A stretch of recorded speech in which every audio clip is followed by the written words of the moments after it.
Welcome back to The Explainer. Today we're unpacking a truly chilling case out of Delhi from our source material, and I've got to say, this one is going to stick with you. We're not just looking at your standard bump-in-the-night ghost story here. What we have is a meticulously detailed account of supernatural chaos that honestly unfolds exactly like a high-stakes true crime thriller. We're going to objectively investigate this documented case, step by step, to really understand how a so-called curse systematically dismantled an entire family. And more importantly, we're going to look at the shocking human motive behind it all. So, let's dive right in. So can a single piece of sweet destroy a happy family? Well, according to the extensive first-hand accounts in our source material, the answer is a horrifying yes. Picture this. It's late at night, right outside a lavish mansion in the upscale Saket area of Delhi. A young man, who works as a driver for a wildly wealthy businessman, is just waiting by the car. Suddenly, the boss's servant comes out and hands him a single white piece of barfi. Now, if you don't know, that's a very common traditional Indian milk sweet. But it wasn't, a full celebratory box. It was just one isolated piece on a tray. Believing it was simply a kind gesture from his very powerful employer, the driver just ate it. He had no idea that that single bite was the catalyst for absolute devastation. Now, before we get into the horror of it all, we really need to understand the baseline here. This family was literally the picture of stability. We're talking about three brothers living together in a totally harmonious multi-story home. They had achieved that perfect family dynamic, right? Everyone is close, but they still have their own space. Each brother lived on his own floor with his wife and kids. The eldest brother, he ran a really successful e-rickshaw business and took care of everyone financially. The middle brother drove for a high-ranking government official, and the youngest was the driver who ate the sweet. They were famously friendly, super grounded, and just entirely unconcerned with anything supernatural. Well, until that night. The rapid decline of this youngest brother, both physically and psychologically, is just terrifying to track. Day 1, the morning right after eating the burfi, he uncharacteristically sleeps completely through his 9 a.m. work shift. The family just brushes it off, thinking he's overtired. But day 2, things take a super dark turn. He jolts awake at 4 a.m., totally consumed by this extreme, unexplainable anxiety, literally begging his wife to tie him up because he feels so intensely restless. And then we hit day 7. The transformation is complete. This once friendly, outgoing guy is now completely isolated in his room. He completely refuses to eat, becomes violently aggressive, we're talking throwing plates at his own family members, and is actively attempting severe self-harm. So, after almost a month of this total, terrifying isolation, the eldest brother finally tries to intervene. But before he can even get a word out, the youngest brother snaps back with an impossible fact. He says, "You don't even need to speak. Today, your income was exactly 20,000 rupees." He accurately, to the exact rupee, states the eldest brother's daily business earnings from his shop that day. Think about that. That was information he could not possibly have known. He'd been locked away, zero contact with the outside world. The implication here was bone-chillingly clear. Something else was in that room, and it was speaking through him. Totally desperate at this point, the family seeks advice from a local priest. He instructs them to magically bind the brother's room using a sacred red thread, which is known as kalawa, while reciting specific mantras. The ritual actually starts out simple enough. Step 1, they tie the thread to the doorframe. But in step 2, the entities inside the brother literally sense the trap. They panic, and they immediately flee the room right before it's fully sealed. And that leads to a massive, tragic miscalculation in step 3. See, the entities didn't leave the house. They just moved targets. They immediately possessed the mother and the sister, who were just standing nearby. And here is where things go completely off the rails. Their attempt at a cure actually caused the infection to spread. The source describes this truly terrifying scene. The sister goes looking for their mother, and she finds her locked inside the kitchen. Just imagine making this horrifying discovery. Your mother is huddled in a corner, violently tossing her head back, laughing maniacally in a completely different voice, taunting that she won't be banished so easily. And the exact moment the sister witnesses this, the entity splits. Suddenly, both women are locked in the room together, violently tossing their hair and laughing hysterically at the brothers, who are just blindly continuing their ritual outside. Absolute nightmare fuel.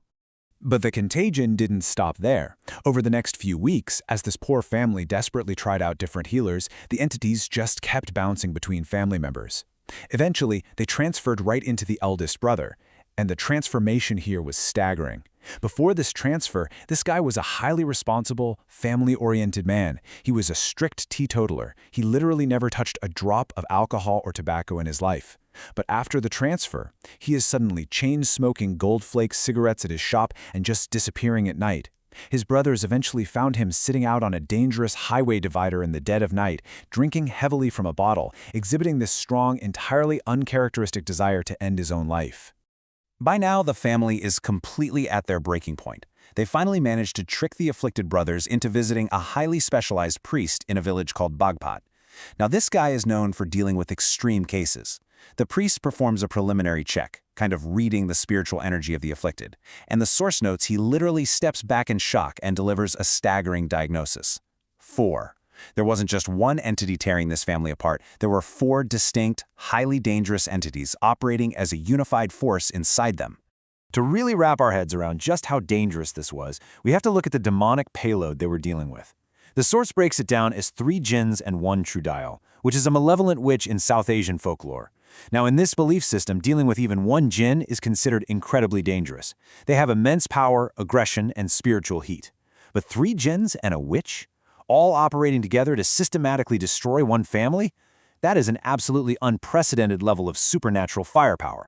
Realizing the lethal severity of the situation, the Bagpat priest knew he couldn't just do this casually. In fact, he almost backed out entirely, warning the family that this ritual could actually cost him his own life, or the life of the possessed brother. They had to wait for the absolute peak of paranormal activity. So, this exorcism was scheduled to begin at exactly 12:45 a.m., right in the dead of night.